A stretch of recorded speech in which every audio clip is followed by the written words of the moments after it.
This is a video on how to set up automatic data reduction for hafnium analysis using the new mass spectrometer and the new MATLAB-based data reduction program. So the first thing you'll need to do is open up MATLAB. If you're at LaserCron and you're in the new mass spectrometer room, you'll need to run the MATLAB program as administrator.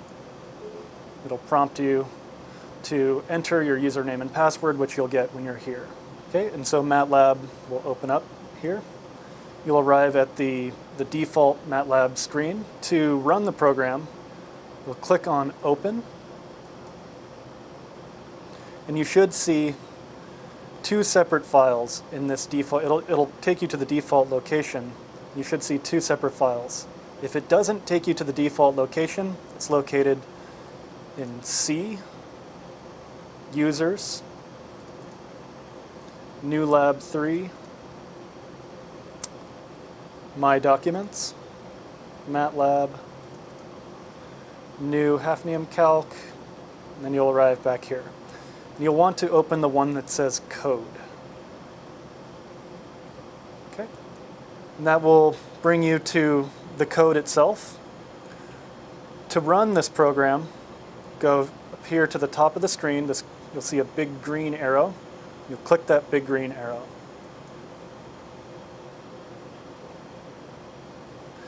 And you'll see the graphical user interface open up here. So to maximize this, you can do is grab one of the corners here, so the bottom right. You could just make this a little bit bigger. You can also maximize this by double-clicking the top of the graphical user interface, but sometimes it will truncate some of the text that's in there because it just does it automatically. And so it's best to just size it so you can actually see all the words. To set up the automatic data reduction, first you'll need to do a few things. The first thing you'll need to do is schedule a Windows task. And so to do that, you'll need to open the Windows Task Scheduler. Now that will typically be pinned to the toolbar at the bottom here, this clock here. So you can click on that, and that will open up the Task Scheduler.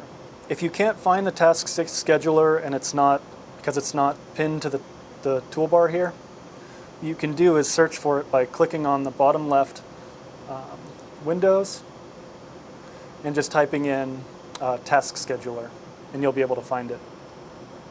Once you have the Task Scheduler open, you'll see a task called Copy Files. If you don't see that right away, it's because it's hidden under Local.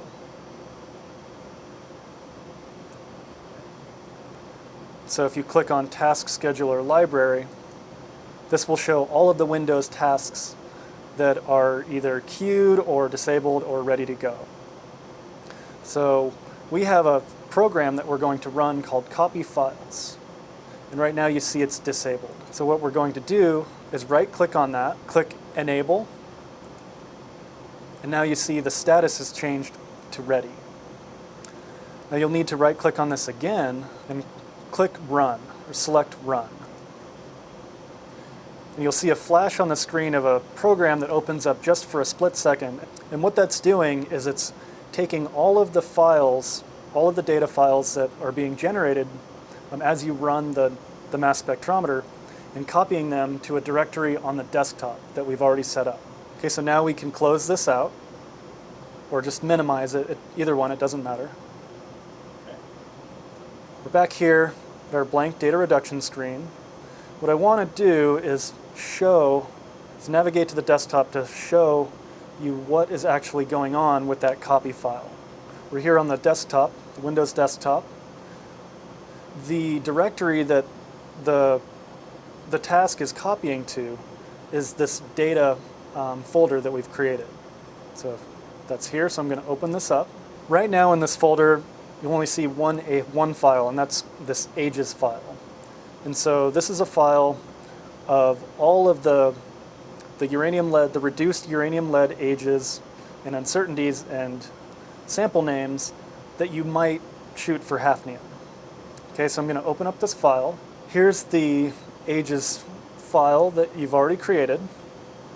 Okay, so again, these are all of the uranium, lead, ages, and sample names that you already have for whatever sample mounts that you've loaded up into the chamber. So obviously we're not going to run all of these, but you'll try to characterize select populations of these grains. The program will automatically match up whatever sample names that you type in as you're running for hafnium with these different uranium lead ages, so that you'll have corresponding hafnium analyses and uranium lead ages. As you're running a hafnium analysis, the name has to be identical to what your uranium lead age name already is. So for example, if it's BC-13 space capital spot space 155, that has to be identical. It can have spaces at the beginning or the end, but it has to be case sensitively matched with the same number of spaces as your original file name, your sample name. You don't need to resave it because it's a CSV file. And that's an important point, actually. This ages file needs to be a .csv format. Otherwise, the data reduction program can't parse it properly. What the program is actually doing is it's taking data from this raw hafnium data folder, which, if I open it, you can see is empty right now because we haven't started analyzing for hafnium. But this folder will be populated with results directly from the mass spec. Okay, these files will be automatically copied to this data folder as you run. So that data folder that's on the desktop, we need to set the directory to that data folder. Remember, that data folder is automatically going to be filled with information from the mass spectrometer. Because you set that Windows task, you don't have to think about that anymore. Every 5 minutes, it will update that folder. If you run for longer than 24 hours, congratulations, that's amazing. But you'll need to reset that Windows task. To set the directory, you'll click on the Set Directory push button in the top left of the user interface. And you'll need to navigate to that data folder that's on the desktop. When you click on the Set Directory button, that opens up this default file path to the desktop. If it doesn't take you to the default file path, you'll need to find it, and that's located in C, Users, New Lab 3, Desktop. Remember, our folder is Data. Okay, you'll click on Select Folder. At this point, the data folder is completely empty except for your ages file. So the next step is to run some standard analyses, and those data will be automatically populated into this data folder, and then we can run the automatic reduction. Okay, so now we're going to run a quick round of standards on the mass spec. Okay, so now we've run a round of standards, and if we open up that same data folder, you can see that the data has automatically been populated into that directory. And from this point on, we can set the automatic reduction, and it will automatically reduce as long as you run that mass spec. Okay, so let's minimize this folder. And to run the automatic reduction, you need to do is go up here to the top left and click on Automatically Reduce Data every 300 seconds. You'll see it automatically reduces the first round. And at this point, we have selected to automatically reduce the data every 300 seconds, or 5 minutes. Now, just to demonstrate, if we were to change this, so if we turn this off, we can change this to run, say, every 10 seconds. Now, you probably wouldn't do this because each analysis takes about 2 minutes to run, but just to show you what's going on. So again, if we click Automatically Reduce, so it's already been reduced at this point, so nothing's going to change because we're not running any new analyses. But what you'll see is it will re-reduce that data over and over again every 10 seconds. And if, say now at this point, if we go and we run some more analyses, as those are completed, they will be populated into that data folder directory that we set. And these and the reduction program will automatically show the new results. So now I'm going to turn off the automatic reduction and set this back to 300 seconds. Because the task schedule file will automatically copy over any data every 5 minutes, so we might as well re-reduce every 5 minutes as well. At any point you can stop this and start it. It doesn't matter. It'll automatically refresh when you automatically reduce. If you were to go in and quality check some of your data, or you want to start clicking around, it's best to stop the automatic reduction and just click reduce data. So it's not looking for more new data as you're in there clicking around. But for now, we'll just keep the automatic reduction going. So select automatic reduce data. And at this point, we'll go and back to the mass spec and analyze some more standards. At this point, we've analyzed some more standards, and we're just waiting for the automatic reduction to reach 5 minutes, or reach that 5-minute threshold to kick off the data reduction again, and we'll see more standard analyses populated in this standards plot. You can see there are more standard analyses that have been run. Okay, the next step, we've done a couple of standard round robins. Now we can go and back to the mass spec and analyze some unknowns. At this point, we've been running for a little while.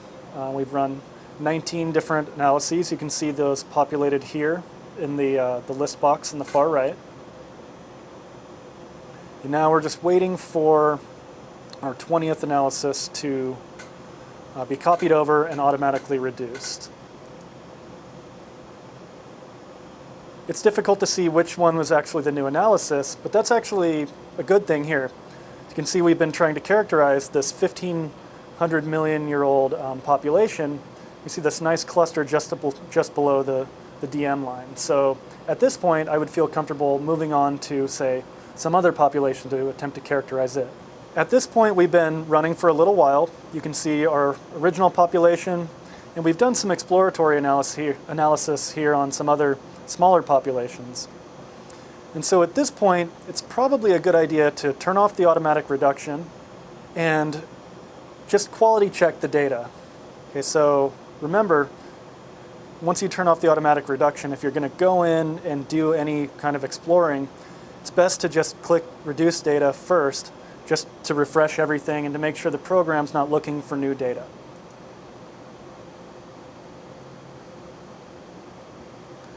Okay, so now the data are refreshed and we can go in and start looking at and quality checking our results up to this point. For example, this FC analysis right here that's plotting way off the charts from its accepted value down here with this cluster of blue FC analyses. So perhaps we've burned through that grain, or what a common mistake is mislabeling it. But there'll be a whole separate video going over how to quality check your data and how to deal with some of these issues. And that concludes this video on setting up automatic data reduction for hafnium analysis.